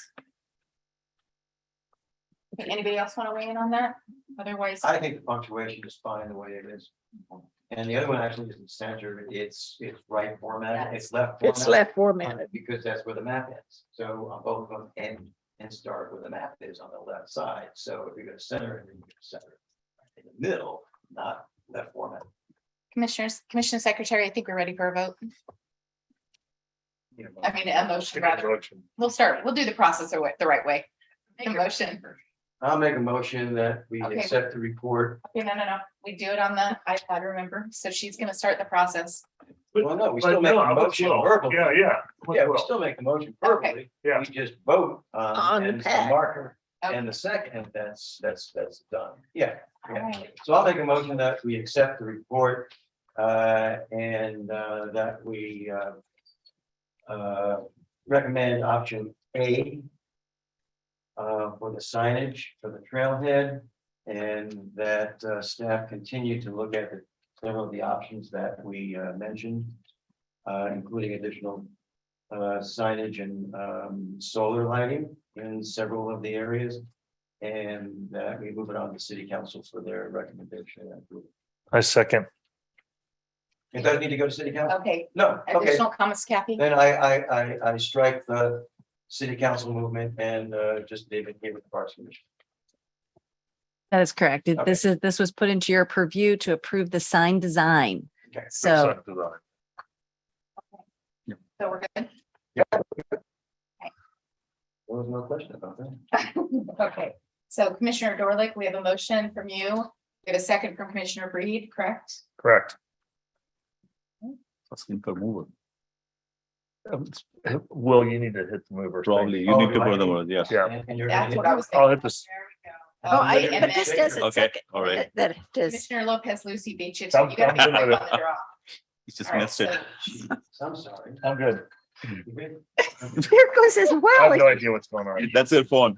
I thought I turned all my sounds off. So, That's not any of us. your vote, then we're good. Sorry. Oh, really? That's where the votes are? We're still learning. Okay. All right, so We're we're at German 7-0. Motion passes. Thank you, Keith, for all that work. We appreciate It was it. Yeah, very okay. good. You can tell you knew your stuff. You've been immersed in this for a while. You can tell. Yeah, thank you for all that hard work. Yeah, thank you. Thank you. Did an excellent job. Thanks, Keith. Okay, so we're gonna go to item 8.2, 2022-23 committee and liaison assignments. And Director Hyman will address that. Absolutely. And so we have had at your place the liaison assignments. So Chair Keniston Lee took into account all of your feedback and wishes and has put that together. And so generally this evening, if there's somebody that wanted to bring something up or had some issue with scheduling or timing, we could discuss that. And then Chair Keniston Lee would make the decision as it is her purview to appoint to each of the committees. So is there anyone that had any questions or concerns with their appointment? Okay. Yeah, I actually have a couple. Yes, thanks, because I'm talking tonight. Just these are minor edits, but I just want to point them out. Under commissioners unable to attend committee meetings, I think that needs to be changed to Chair Keniston Lee rather than Osland. There you Unless go. we're keeping Julia on there. And just a minor thing I would ask, I know my last name is a little bit of a pain, but if we could put the double T, I would appreciate it, just because if there are emails or other things coming to me, I just don't want to lose them. That's it. Thank you very much. So it says, ITAC, you don't receive meeting notices and you attend as an attendee only. So are they holding meetings live now, or are they on Zoom? I haven't even heard any notification of any meetings they've held. How do we know if they're meeting, when they're meeting, and where they're meeting if we don't receive a meeting notice? They would normally be meeting on the first Tuesdays at 6 p.m. They would be posted. You can subscribe on the city website so that you receive notification that the agenda is available, but they're just not sending out notices to you automatically unless you subscribe. Even if you're a liaison, Correct. are they having problems using the technology? Is that why they didn't send out? It's just that committee. Yeah. I mean, No, the only I mean, committee this that is- doesn't send out notice, right? I mean, if you're on a liaison, you get a notice. I don't get Yeah, you get a invitations. notice. I never got invitations. I mean, that's what I've been telling them. Yeah. Never got invitations, never got. anything. If I can use the example of, I don't believe that the planning commission or the city council send notices to the plant, to you all to attend. You know that it's on this agenda and you go to the meeting. And This where's the falls meeting, into though? the same thing. They're still online or Oh. on Zoom. They're still Okay, via so Zoom but right you now. Don't get a notice and there's a Zoom URL invitation to get. Where do you get the Zoom link? Just like you would for all of the regular meetings, because you would not be a person that's seen on the screen. You are a liaison and you are watching the meeting and reporting back to the commission. Okay, so you have to actually actively subscribe to the committee that you're a liaison with. And then figure out when they're gonna be. Okay. The system will email you automatically and say the agenda is available and you should calendar this date that they've placed out there. That is the intention. Can staff send an email for Martha and I subscribing to the meeting? Yes, we would be happy to send you the information on how to subscribe. And the issue, and my issue was I was never told that I have to go and subscribe. Because all those things I get automatic emails. Well, when you were out of the country and I called, I was told there was no meeting and then there was like a meeting. I wasn't quite sure what was Right. going on. Anyway, Well, that's, never if been. we know how it is, then of course we will do that. We will We'll send follow you it. information on how to subscribe to the Okay, meetings. you guys- can staff just subscribe for us? I'll subscribe with you guys. Okay, thank you. You got my email, so just Okay. subscribe and then I'll get on the list. Thank you. Martha will get on the list and we'll coordinate. Yep. Maybe we'll double team. That's my change. Okay, guys, let's go. So Kathy, was there anything else you want to say about the liaisons or committee assignments? Are we good, everybody? Yeah, I'm just happy to have one. Thank you. Oh, good. And we're happy to have you. Because I didn't have one before. so- Yeah, exactly. Yeah. Yeah. And you got the teen council. So Okay, guys, let's go to item 9.1, recreation operations and maintenance report. Kathy? Sorry, I got distracted myself for a second.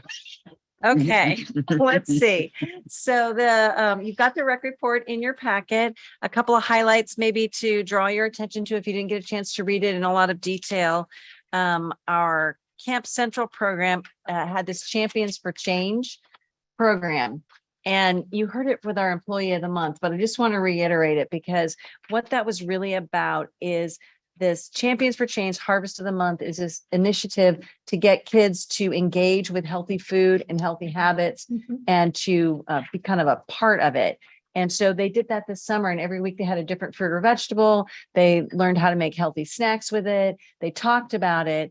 And we even have a great quote in the rec report from a parent who went, I have tried forever to get my kid to eat healthy food. And finally, because of this program, they're interested and excited and they'd send home flyers with menus and ways to use it. And so I personally thought it was so engaging because the camp's leaders came through the offices with a tray of the healthy snacks and stopped at all of our offices and gave us the little apple slice with the peanut butter. And it was charming, but maybe the thing that was the most impactful was that they were so excited about it and they were so committed and they were so like not just passing out bags of chips and Kool-Aid. It was like, no, they were just all over it. So that's kind of nice. That's in there.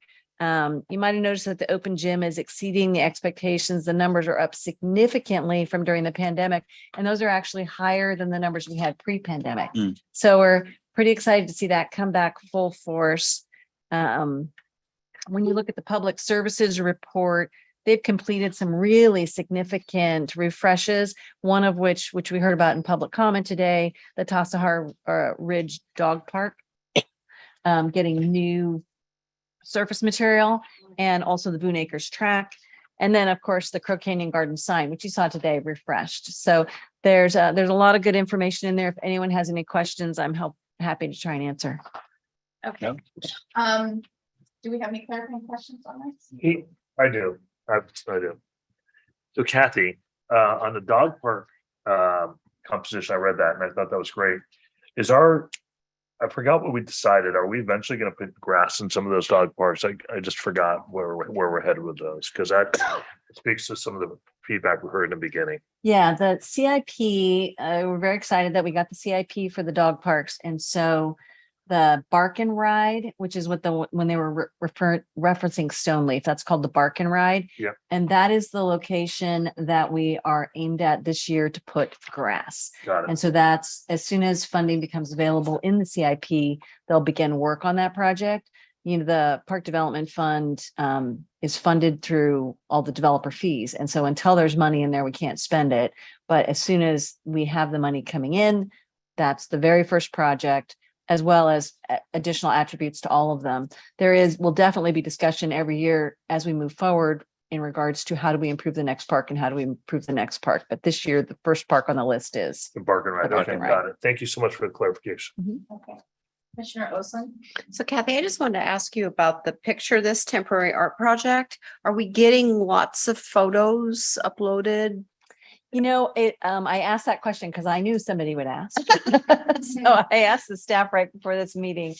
And although we've only gotten a handful of pictures that have uploaded that to the hashtag, they're amazingly great pictures, the ones. So I'll make sure that they get put into the next rec report. Okay. So it's interesting as far as engagement. So whether or not people are uploading. Now, anecdotally, are people taking pictures at them? Yes, they are. So we can see people at the summer concerts, we can see people taking pictures and engaging with them, but they're not necessarily going to the hashtag and posting on social media. And when does it end? September 30th, right? Thank you. Look at that. Yeah, Thank you. September 30th. Okay. Thank you. Okay. Yeah, I can say that the last concert, there were some people. Yeah. Taking no pictures. I think it'd be good at the end of the day at on maybe October 1st, not that day, because that's a Saturday, because that's Oktoberfest. I think that maybe it would be nice to compare notes with the other cities that are doing this and what kind of response they got too. So great feedback. Commissioner Ellicott Pesic?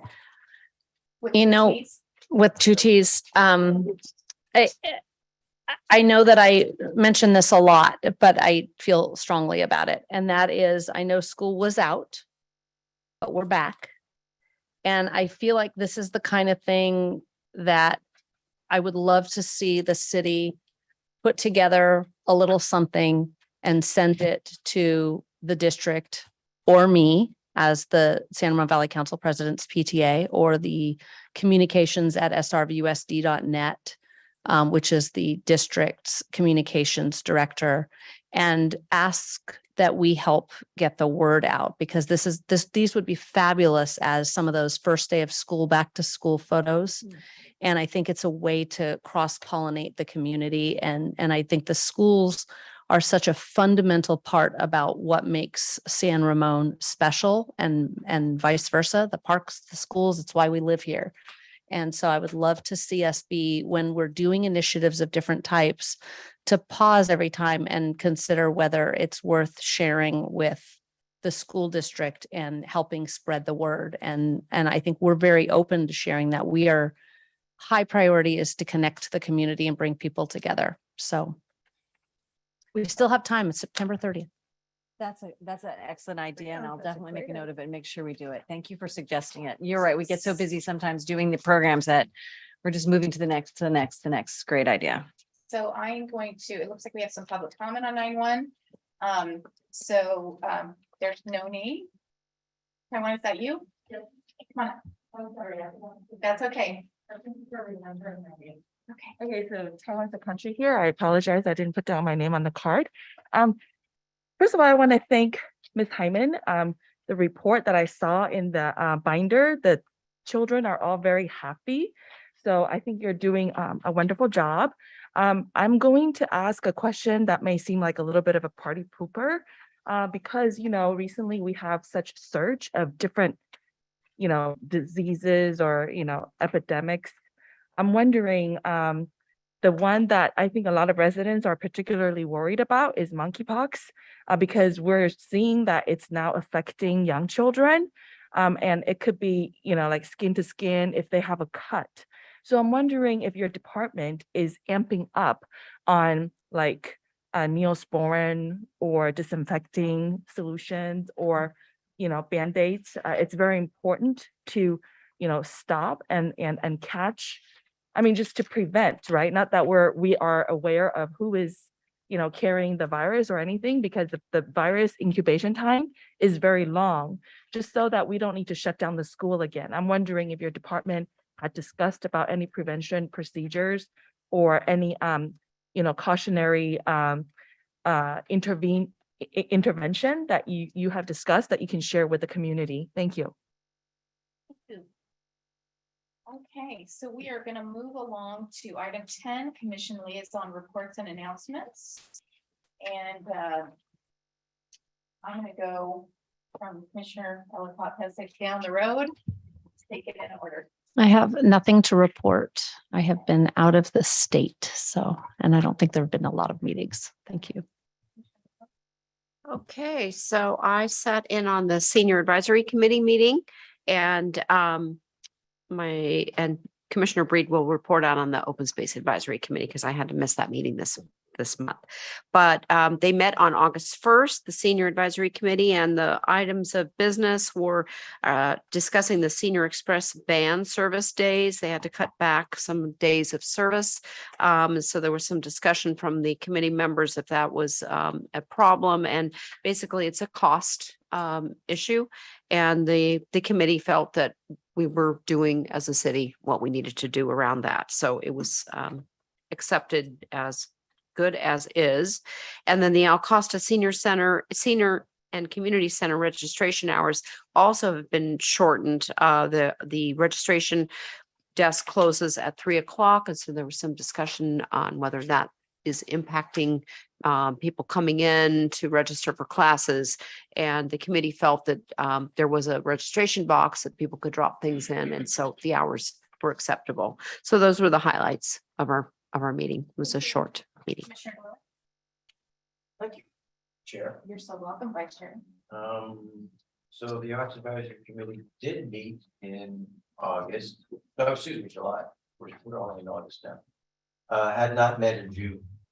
Had our annual review from Venue Tech, Judy Parkins, talking about the theater operations and upcoming presentations and such. It was very informative about, the real kind of pivots that were necessary within the last couple of years within the community theater community. And some of the things that we did in particular in Jordan Valley. We did have renewal of the 3 concerts that have been canceled. And don't leave. I want to talk to you about Jake. Shima Bakur. Yeah. Oh yeah, I remember you made that comment about Jake. Yeah.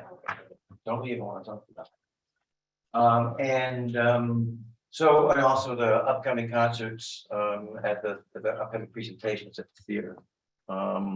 That we're probably not going to go back to the full 5. We're going to stay probably like 3 within at least the next year, and then going forward, maybe increase back to the 5 series. Talk about the growth, the cultural growth fund. Did the annual review on that. We had increased the ticket contribution on that about 2 years ago, especially with the new software system in the box office, and reviewed the groups that had taken advantage of the cultural growth fund and some of the areas of improvement within the theater that it could be used for that. And then Adam Chow presented some of the preparation for the Arts Summit that's scheduled for the 4th quarter, Q4, and to talk about what should be, who should participate, what were some of the agenda items, etc. There was, I don't know, I can't remember if it was a formal motion or not, but there should be a subcommittee put together to really put together more of the agenda and work on that in particular rather than the whole thing. And we have had good performing arts attendance report. And of course, we had the last of the 5, well, actually 6 concerts, counting the 4th of July, with great turnout. Brad's not here anymore. Just left. But a great turnout, which is probably either equal to or maybe a little bit more than the 4th of July for the Maroon Vibes. So Super fun. yeah, very very good turnout, very good events. So that would conclude my report from the Arts Advisory Committee. Thank you. Okay, I'll do city council and give you some highlights. From the July 26th meeting, city council issued a proclamation honoring the retiring chief Craig Stevens. So it was entertaining because they roasted him a little bit. But he has some impressive accomplishments under his belt, including starting the professional standards unit, which is amazing, and the field training program.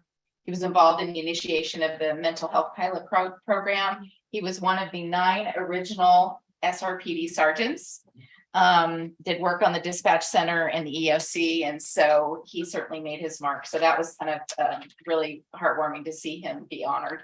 And then we swore in, the city swore in our new chief Denton Carlson. And a lot of us know Denton. He's a great guy and he's done a lot of great work out in the community. There was mention of some open space appointments. Probably one of the biggest agenda items was a presentation by the new executive director for CCTA, which is Contra Costa Transportation Authority, talking about everything from Innovate 680, which, as you probably know, is a multi-pronged approach to mobility and on demand and so forth. So if you're interested in that, there was a lot of content there. Typically with these transportation, there are behavior studies and there's a lot that goes into that planning. So that's something you could take a look at. And then the 9th, just yesterday, there was a meeting. There was a proclamation, as is issued each year, declaring August 31st as International Overdose Awareness Day. And April Rivera, many of you know her, she is a champion for that cause of prevention of overdose. So she's done some amazing work and accepted the proclamation. There was another proclamation recognizing the San Ramon Valley Islamic Center, which was neat, and the San Ramon American Muslim community for the contributions they've made to the San Ramon community. Very community service oriented folks who have done great work with the food bank and all kinds of good things. So that was nice to see them recognized. In terms of new business, they passed a resolution authorizing the mayor to execute a 12-month pilot operating agreement with Bird Rides, Inc., which is a national micro-mobility provider to operate electric scooters and e-bikes within the city of San Ramon. So all within laying the foundation for Innovate 680 and some of the regional transportation initiatives.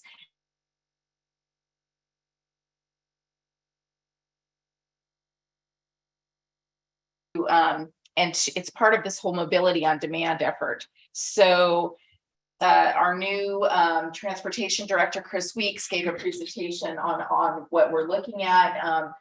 There weren't any hard dates for implementation, but they're going to start promoting it in fall, is what I understand. So through the newsletter and so forth. So they've been working through all the ins and outs of that pilot. And the initial pilot project will be no cost to the city at all, which is good to hear. It's a 12-month pilot. And I think like some really neat things, like they'll be giving away some helmets in conjunction with the pilot rollout. And so it's pretty exciting, actually. So and I know that Chris is excited about it as well. So those are the highlights. Let's go to Commissioner Lopez Lucy. Okay, the Economical Development Committee didn't have a meeting, and I must admit that I had my 6-year-old great grandson for the time, and I did not attend the planning commission. So I will report on it next time, because I can go on the YouTube and catch up on it. But I apologize, but I just couldn't do everything with him around. We understand. We understand. The Harry Potter closet was filled. Commissioner Mitra. Thank you, Chair. Uh-huh. So yeah, we had a library advisory committee meeting on July 14th. It's quarterly, so we got here one. There are three main items were there discussed. Approve of story walk. So they come up with a new story walk. There are two options that they talked about it. They also update the Doughty Station library renovation and reconfiguration. Brad is not here, but he presented that. Basically, what we heard from him, and then we did a walk through that. So that was presented. Very well done. And the third one was review and discuss of annual report goal regarding the community college library. That was also done by Brad. Story walk, there are two proposals that was done by Elaine Perry. I think she is a Sanamul Library Youth Services librarian. That one was The Day You Begin by Jacqueline Woodson. And the second one was Goodbye Summer, Hello Autumn by I think Kenneth Pack, the story and illustrations on that.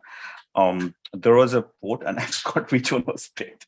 So I can get that one, but that was one, and both of them are really good on that one. Doughty Station Library, it was presented. I think it is a presentation that was made to us. That was done on that. Very good. And he has already incorporated all the feedback that we given. So that was just good to hear that it was all already into that presentation on that. And for the last one, review and discuss the annual report of goal regarding the community college. So they decided that the library committee members will visit the community college in a different time of the day and come back and report to the commission and say, or the committee to say what they see, what they find, and probably go from there. So that's it pretty much. Thank you. Commissioner Breed, I do have a we're report. waiting for the bell to ring. Yeah. Thank you, Chair Kennison Lee. Hey, my report for open space, I filled in for Julia, or I'm sorry, for Charles Osland, sorry. So a couple of things happened during the open space. First, they elected a new chair, which is Lorraine. She continues on that, and Bob Peoples will continue to be the vice chair going forward. And they ran unopposed, so good for them. But the big topic was the a vision for preserving continuous open space. And recall that the open space committee came to us to get feedback on their plan. They changed the title of it as vision, and they incorporated a lot of feedback that they got from the planning commission and also from us, the Parks Commission. And I will tell you, first of all, they were very gracious, very thankful for the time we took to give them the feedback. And we're very thoughtful for it.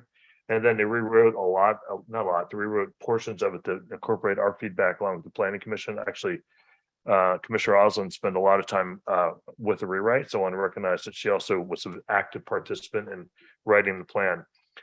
There's a lot in the plan. I would encourage everyone to take a look at the plan. It's very detailed, but it gives you the vision where we're headed, especially when we're talking about open space and how we talk about connectivity, which is part of our master plan. Along with what I found very interesting is they took how they incorporate how we have to hit RENA numbers and maintain our open space. So there's a vision on how we go do that, and I think that's really important from the recommendation from that committee, because open space is important, but we also are being not forced is not the right word, encouraged to hit the RENA numbers. So I thought the committee did a nice job incorporating that. So that's kind of the highlights for me. And like I said, one thing that stood out is how thoughtful they were on where we need to head, how we need to stay connected, and really incorporate some stuff from our master plan. So good work, and Commissioner Osland, you were recognized for all the good hard work you did behind that. So thank you for doing that. So thank you, Chair. Thank you.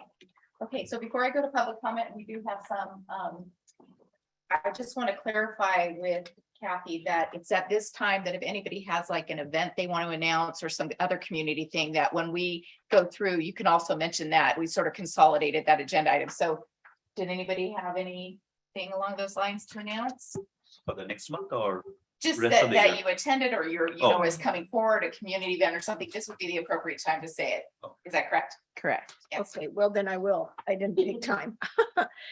Yes, we're in the planning stages heavily for the Oktoberfest. We do have this year that you will have to prepay for your meals because we have a caterer, a tasteful affair. And so we will be working with her because then we don't have to do the food. She will be doing the food and we won't have to do that. The PR is already started and we've already done the cards that they'll be off and running to get back so that we can spread that out.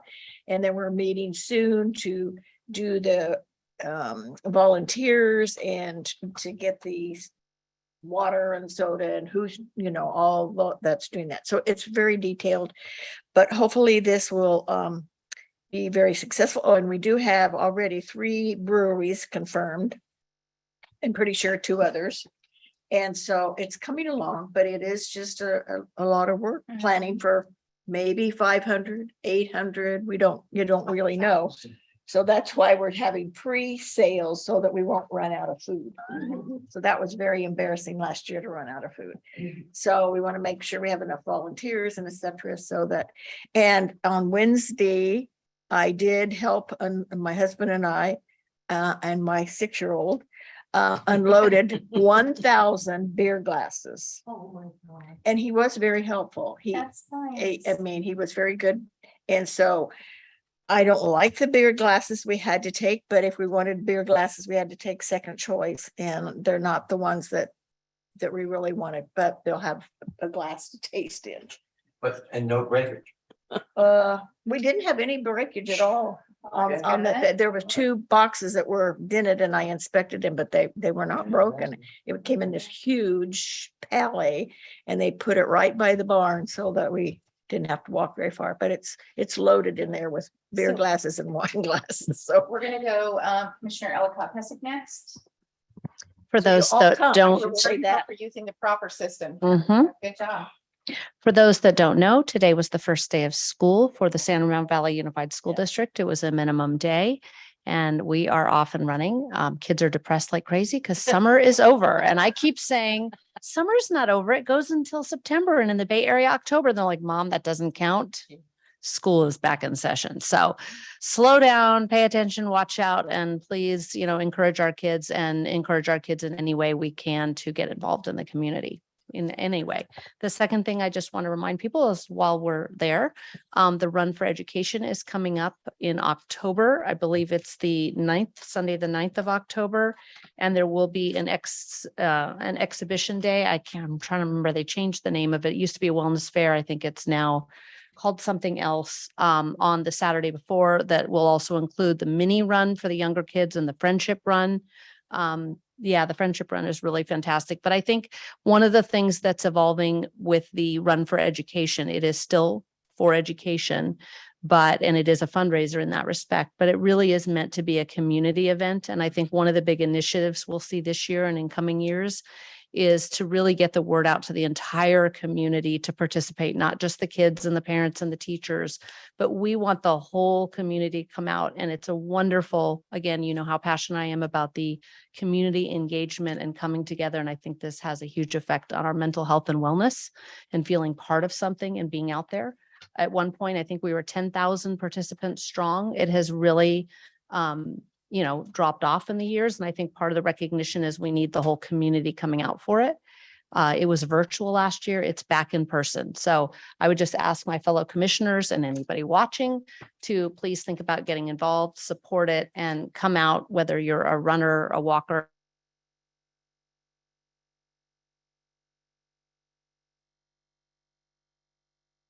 The school district. Thank you. Yes, so just wanted to let know that we have our Durga Puja coming pretty soon in September 30th, October 1 and 2. This year, I expect all of you to come and enjoy. It's a celebration of culture, food, festivity, you name it. It's over the whole weekend. So it's a Friday, starts on Friday, goes all the way to Sunday. This time we are doing it in the soccer field too. last time we did it over here, over there, but this time we're doing in the bigger field. It's the intersection between the, what is that called? Tennis court and the fire department. That's the big soccer field too on that one. The preparation is going fantastic. Big lot of crowds we're expecting, and all of you guys are doing as well there. Thank Have you. 2 things to do on one day. Thanks to Yeah. Commissioner Bree? Yeah, I attended the Bollywood concert, so I have no idea. So what I would tell you is I thought, you know, the concert was really well attended. Will and Partha were there, and the community turned out really well to support the music, and also the cool thing is Siddharth introduced Partha and I to the band leader, which was a lot of fun. We're like taking pictures with him. So, but my point being is, as we're driving community events and supporting different cultures, it was a really, I thought, well attended event, and I really appreciate the city leaning in and embracing the diversity of that. So it's a great event. So that's what I had a lot of fun with it. I mean, Commissioner Olson, are you looking for more folks for this August 26th? No, it's members only. All right, anybody else? I think we're good. So we're gonna go to public comments from Taiwan.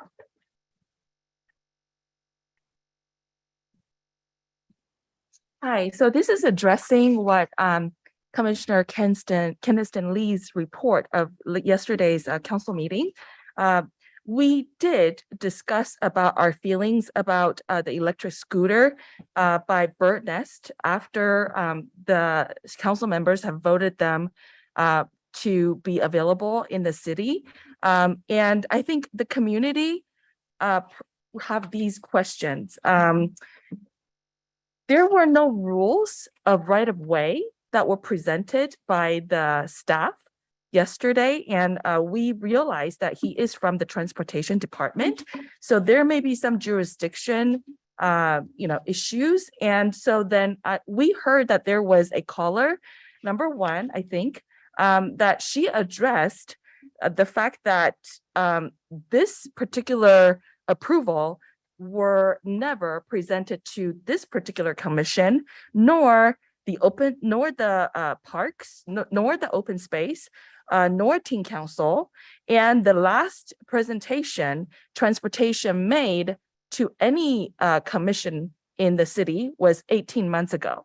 And so we feel that if it's possible, the implementation of this approval should be paused until the rules of right of way is clearly established by your committee, which Ms. Hyman told me that it would be her department's jurisdiction. At least we can have a clear understanding as a city. If a speedy scooter is on the trail, there are dogs, there are toddlers, there are strollers, there are a bunch of people and bikes who have the right of ways. I think we should establish those ground, in order to have a safe and an enjoyable launch of this program. Furthermore, the scooter, I don't believe, has a horn. So they have no way of warning people that they're coming at a fast speed. Imagine at 15 miles per hour, it's, split second of reaction. I really feel that yesterday's approval was a little bit hasty. I do support, equal rights of transportation, but I feel that it was just too hasty and it was not carefully vetted out. And also because Commissioner Ellicott Pesic represents the school district, I would like to know from the city if these scooters are able to be used to go to school. And if that's the case, we would like to know, how the kids are going to be able to park these scooters. And again, we have concerns for safety, and we hope that this commission can please pause the approval and make sure all those details are established. Thank you. Any other public comments? Okay, there's nothing else, so we are adjourned. thank you. Yeah.